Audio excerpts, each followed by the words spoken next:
Bonjour à tous, bonjour à tous.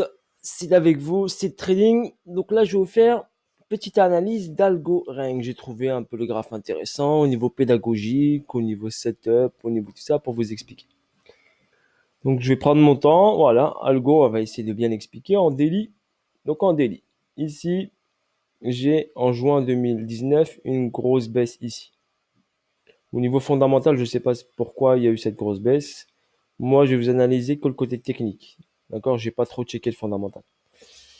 Donc là, ici, j'ai tracé mon Fibo par rapport à ce plus haut et ce plus bas. On lit le graphe de gauche à droite. Le haut, le bas, c'est ce qui m'intéresse. J'ai tracé mon Fibo, j'ai tracé ma ligne des 50. Elle est là. Zone premium, zone discount. Donc ici, sur cette chute ici, il a marqué ce plus bas là. Donc ce plus bas, ici, je vais vous montrer en logarithmique, qui est le SC. Et ensuite, j'ai une hausse ici. Pour moi, c'est le AR. J'ai eu un retracement, ST, et j'ai une hausse ici. D'accord? Qui ait pris la liquidité du AR. Donc là, c'était le AR était en août 2020. La chute SC était bien sûr pandémie Covid. Et le ST s'est fait en novembre 2020. Donc à partir de novembre 2020, il est remonté. Ici, on avait un order block. Il est venu retester la zone de demande. D'accord? Ensuite, cette hausse. On a pris la liquidité du AR. La hausse ST, normalement, quand il est fait, il doit prendre ici la liquidité du AR. Bien sûr, il a fait une hausse importante. Et ensuite, sur cette zone-là, donc il a fait ici un plus haut ici en février 2020 et ensuite il a fait un petit retracement en A, B et C. D'accord? Donc ce A, B, C, pour moi, c'est une distribution. On a bien constaté ici que le BC n'a pas dépassé le ST n'a pas dépassé le BST. Donc je valide une distribution. Donc pour ma part, hausse, BC, AR, ST, SO. Sur le SO ici, on a eu ici une accumulation qui s'est mise en place. Bien sûr, on sait qu'après un saut, il y a un UT, un UTAD. Donc, pour partir ici au-dessus de ces niveaux-là, pour prendre la liquidité du BC et du ST, il faut de la force. Donc, il faut créer une cause. Donc là, la cause ici, c'était une accumulation en petite unité de temps. Là, je suis en daily, n'oubliez pas. Donc, si on regarde bien ici, on a une descente ici, une correction, tac, une remontée. Ceux qui connaissent, SC, AR, ST, hausse, STB. Regardez bien. Je ne l'ai pas écrit sur le graphe, mais vous le voyez bien, regardez. Ici, STB a pris la liquidité ici du SC. SCAR, ST, montée, prise de liquidité avec cette mèche, remontée, retest de la mèche et ensuite test STB et ensuite hausse. Donc ici, le saut a été validé en daily. Donc ça reste puissant. Cette AQ a été validée. Ce saut a été validé. Hausse pour aller chercher l'UT. Donc UT doit passer au-dessus de BC et ST. On est là. UT est là. Ensuite, est-ce que UT est fini? Donc bien sûr, UT doit chuter quand il est fini, donc doit revenir dans la fourchette, on appelle ça, doit revenir dans la fourchette pour repartir faire l'UTAD ou test UT. Donc j'ai tracé mon Fibonacci de continuité de tendance par rapport à cette hausse et le retracement. Donc vous le voyez ici, hausse, retracement, et j'ai là mon 1,618, mon 1,272, mon 1,414. Je vais enlever le logarithmique, comme ça vous pourrez voir un peu mieux. Donc là, hop, ici. Donc là, j'ai tracé mon Fibo de continuité ici. Donc l'UT, pour moi, peut aller ici déjà au 1,272 déjà, voire un peu plus au 1,414. Par rapport à cette hausse. Et ensuite retracement. Et ensuite, il ira faire l'UTAD. Donc ici, qu'est-ce qui se passe en petite unité de temps? On va regarder ça en H1. Donc en H1, qu'est-ce qu'on a ici? Donc ici en H1, d'accord, on a eu cette hausse là. Donc on va regarder en H4 pour vous montrer où on est. Donc on a eu la hausse ici, le saut, la hausse, et je vais zoomer sur ce schématique là. On peut même la garder là. Donc là, une hausse, une descente, un arrêt et une hausse ici. Donc, là, ici, j'ai une hausse rapide, un retracement, une descente ici, une phase d'équilibre, une phase de neutralité. Cette phase de neutralité va valider, je pense, un petit pump possible. Ici, nous avons ici donc un déséquilibre de marché qui n'a pas été pour l'instant équilibré. On a équilibré juste une partie. Il y a cette zone-là intéressante ici. Donc on a cette zone-là qui est intéressante pour l'instant, qui n'a pas été start. Donc ici, on a une petite zone qui est intéressante en daily. Ça, c'est en H4. Donc ici, on a un petit quelque chose. Donc le prix peut revenir bien sûr dans cette zone-là. Et en plus, on a ici une bougie de liquidité. Donc possibilité, bien sûr, quand il aura fini son UT, venir ici dans la boîte là, voir valider ici la zone de demande qui est là. D'accord? Ici, si je décortique là, possibilité ici que j'ai un BC, AR, un BC, un AR, un ST qui est au-dessus du BC. Donc ça me donne une logique. Vu qu'il reste l'UTAD, donc ça donnera une réaccumulation. Une possible réaccumulation. Donc à voir après, donc BC, AR, ST, ou bien juste le saut nous validera la Q, nous validera la distrib. Donc là, pour l'instant, j'observe ici ce qu'il fait. Donc là, on est dans une zone d'équilibre. D'accord? Sur cette zone d'équilibre, j'ai ici mon plus bas qui est lequel? Attendez. Celui-ci. Celui-ci. Donc pour l'instant, j'ai mon plus bas qui est là. J'ai mon plus haut qui est là. Donc c'est ce qui m'intéresse le plus. Donc j'ai ma zone qui est là. Et on est en zone de neutralité. Donc ici, on a une zone de neutralité ici. On a ici un niveau intéressant qui serait donc là. On va le mettre en jaune pour vous l'identifier, ou en orange. Voilà, donc ce niveau ici, on a venu chercher la liquidité de ce niveau-là. Vous le voyez. Donc cette liquidité a été prise pour l'instant. Voilà, liquidité prise pour l'instant ici. Donc après, on a ici un petit point intéressant et là un petit point intéressant. D'accord? Donc idéalement pour Algo, pour les holders. Donc on va parler des holders. Ok? Des holders. Donc idéalement, si vous voulez acheter Algo et le mettre en portefeuille, il va falloir être très patient, qu'il finisse sa schématique de distrib, d'accord? Pour pouvoir aller les chercher ici dans la zone basse. Ça, c'est pour un hold si vous êtes très patient sur le long terme. Donc, vous pouvez garder bien sûr des USDT. On ne sait jamais si Algo arrive ici. Il a de fortes chances de revenir dans cette zone-là pour recharger de l'Algo Ring. Donc, ALG, Algo USDT.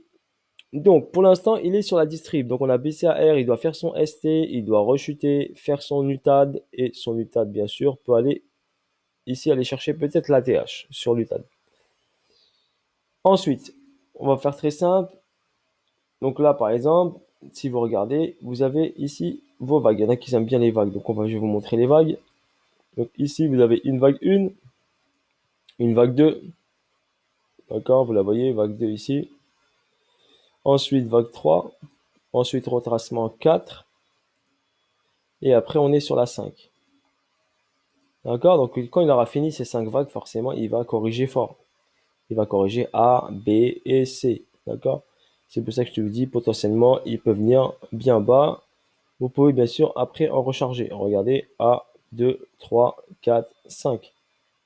Ok, potentiellement, bien sûr, la 5, elle peut aller prendre ici la liquidité ici du sommet. Donc pourquoi je vous dis qu'elle peut prendre la liquidité du sommet? C'est comme, allez, l'exemple de Shiba. D'accord? Là, ça ferait un BC, là, ça ferait un AR, là, ça ferait un ST. Le ST prendrait ici BC qui donnerait une réaccumulation. Réaccumulation donnerait ensuite une chute ici vers le bas pour aller ici recharger, pour aller hop, ici après tout le monde si vous voulez. d'accord, pour un nouveau sommet et une découverte de prix. Donc la schématique d'algo est très intéressante, d'accord, très intéressante car si on calcule ici rapidement, je prends mon temps pour bien vous expliquer sur la vidéo. Si on vient checker la zone ici de demande, donc juste ici à l'ATH, ça fera du x14, d'accord? Ça fera du x14. Et si on va chercher en découverte de prix, ça peut faire du x20 et plus. Ok? Voilà pour votre information. Donc, il faut garder sur surveillance algo, on va dire. Après, au niveau du trading pur, eh ben, si vous êtes holder, donc on peut avoir ici, bon, bien sûr, la seule chance pour rentrer, pour aller holder et prendre un petit potentiel de hausse, d'accord, c'est attendre une correction ici de l'UT. Il faut que l'UT soit fini pour avoir une descente, on va dire, si potentiellement, comme je vous l'ai dit, je vais regarder ici vite fait en weekly. En weekly, qu'est-ce que j'ai? Donc on va enlever déjà les vagues ici pour décharger un peu le graphe. Donc en weekly, oui, j'ai un potentiel où le prix... Non, il a été checké ici. Tac, tac, tac. Je vous ai dit la seule zone pour moi, ici, voir cette petite bougie là, possibilité là, mais j'y crois pas trop à voir. Donc on va dire la possibilité, allez, on va mettre ça, on va le mettre comme ça. La possibilité, allez, ici, qu'il puisse revenir là, checker. Donc possibilité d'une descente là pour une rehausse, d'accord. Donc là après il y a un petit trade. Après pour pas prendre de risque, vous le prenez en spot bien sûr, avec une petite hausse. Si on va chercher au-dessus de la TH, si on arrive à le choper ici, ça donnera, je vais calculer ça vite fait.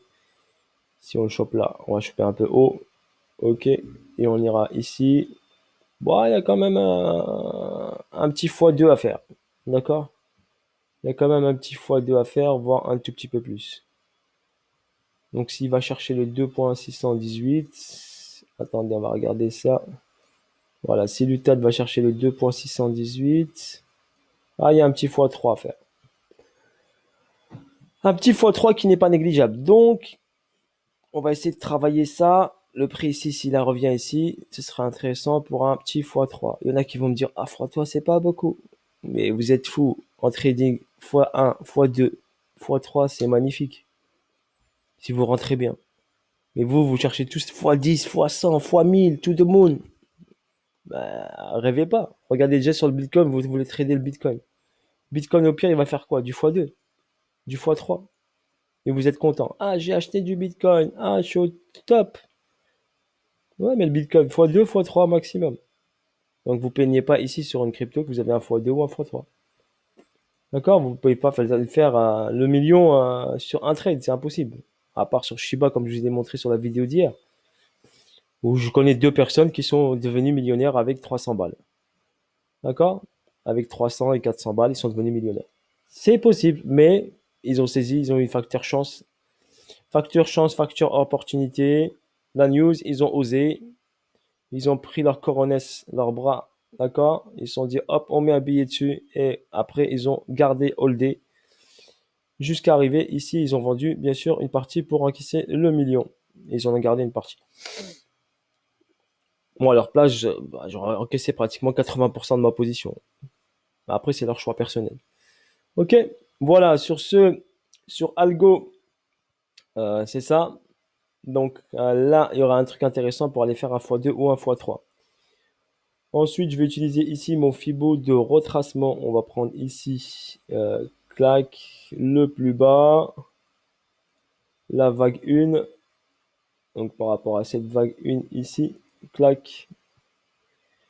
Et ensuite, on va checker là. Regardez les ratios. Donc je vais vous enlever un peu les couleurs parce que, hop, c'est moi aussi, ça me dérange ça. On va diminuer un peu tout ça. J'aime pas, sinon ça pète les yeux. Donc là, j'ai le 1.618 qui est là. D'accord, vous le voyez, 1.618, il est là. Et là, 2.618. Regardez la vague, exemple, la vague 3, donc vague 1, vague 2, vague 3, elle s'est arrêtée pile poil au 2.618. C'est pas magique. Regardez, 2,618. Ratio mathématique, Fibonacci, c'est super puissant. Ici, ce niveau-là, il s'est arrêté où? Regardez, 3,618. Il n'y a pas de hasard, je vous ai dit. Quand on est déco, on cherche des paliers pour chercher des targets. Voilà la meilleure manière de trouver des targets. Vous êtes rentré ici, sur la Q, ici, sur la Q, voilà, target 3,618. J'ai une vague 1, une vague 2, une vague 3. On peut aller ici au 4,618 qui correspondra à la zone des 1 ici. Ici, on va les tracer ici, hop, les autres paliers. J'ai quoi? Pam, pam, pam. 8,618, 9,618. Il me faudrait le 5,618. Tac, et il me faudrait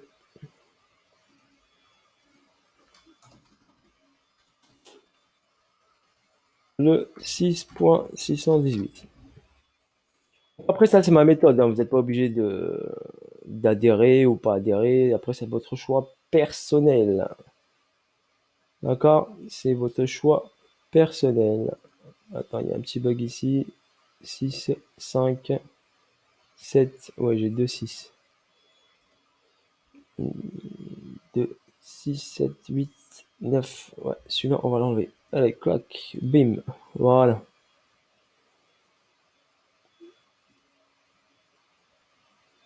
« 6.1, 5, 5, 5, le 5, il y en a 2. Hop, voilà, nickel. Donc voilà les paliers. Donc là, ici, j'ai mon 5.618. Le 2.618 ici correspond à la zone ici entre 6.1 et 7.118. Donc là, ici, par exemple, j'ai mes paliers. Bim, bim. Donc je me fie au palier par rapport à cette première hausse que j'ai faite, à cette vague 1. Pour aller déterminer ici, regardez, ma vague 3. Donc c'est soit 1.618, soit 2.618. Les ratios. Revenez ici en vague 1. Hop, et reparti. Ça, pour moi, c'est les vagues de Wolf pour votre information. Pas vague d'Elliott, vague de Wolf pour trouver les ratios idéaux. Donc après, ici, on va chercher UT, retracement, UTAD. UTAD validera la vague 5. Qui peut aller chercher potentiellement peut-être ici pour aller prendre la liquidité ici et nous valider la réaccumulation d'algo. Et après, on fera une grosse correction et après, on repartira vers le haut et la grosse correction. Il faudra la travailler pour aller choper le bon point d'entrée. Là, il y a un petit trade à faire, 2, 3 fois 2 fois 3, d'accord, qui n'est pas négligeable. Voilà, sur ce, je voulais décortiquer Algo. J'espère que vous allez apprécier. Sid avec vous. Je vais essayer de vous en faire d'autres dès que j'ai un petit moment. D'accord? Quand je veux faire du beau travail, je ne peux pas faire du travail liquidé. Je préfère vous expliquer bien comme il faut, bien les choses. Sinon, après, il y a des gens, ils comprennent un peu moins. Ah, tu m'as dit de shorter. Ah, tu m'as dit d'acheter. Ah, j'ai shorté. Ah, je me suis pris une perte. Ah là là. Les gars, vous avez bien compris, j'espère. La vidéo est assez claire. J'ai bien expliqué. D'accord? Là, distrib. On fait en train de finir l'UT. Je répète, finir l'UT. Plongeons UT. Remontée UTAD. Possibilité de prise de liquidité de la TH. D'accord? Qui va prendre la TH, il va valider la réaccumulation. Comme ce qui se passait sur Shiba. Bon, après lui, je pense pas qu'il va faire comme Shiba, nous exploser le BC avec un gros pump derrière. Mais bon, on sait jamais. Les cryptos, ils font toujours des surprises. Mais là, j'ai une belle schématique après pour un replongeon derrière. Voilà. Donc pensez, si, vous pouvez recharger, mais faites-le en spot. Ne jouez pas les malins, faites pas ça en futur. Chopez ça en spot. Vous faites un x2, un x3. C'est très bien. D'accord? Voilà. Sur ce, bis à tous. N'hésitez pas à me laisser des commentaires, je vous lis, à liker. Projet Zénith toujours en cours, ok. Si le train il part, l'avion part, la fusée part, venez pas vous plaindre après. Moi, je préfère vous dire, mettez un pied dedans. Mettez 100 balles, 250 balles, mintez des Zénith, comme ça vous en aurez un portefeuille. Et si le produit, pour l'instant, est à 0,37 sur Uniswap, s'il fait comme Binance et il atteint les 600 dollars ou juste les 100 dollars, vous serez content d'avoir des Zénith en portefeuille que vous avez minté. Pendant 20 ans, vous avez. Donc, c'est un truc d'avenir, c'est pas un truc court terme, c'est du très long terme. Bisous à tous, ciao, ciao, bye bye, et à bientôt pour de nouvelles aventures. Salut à tous!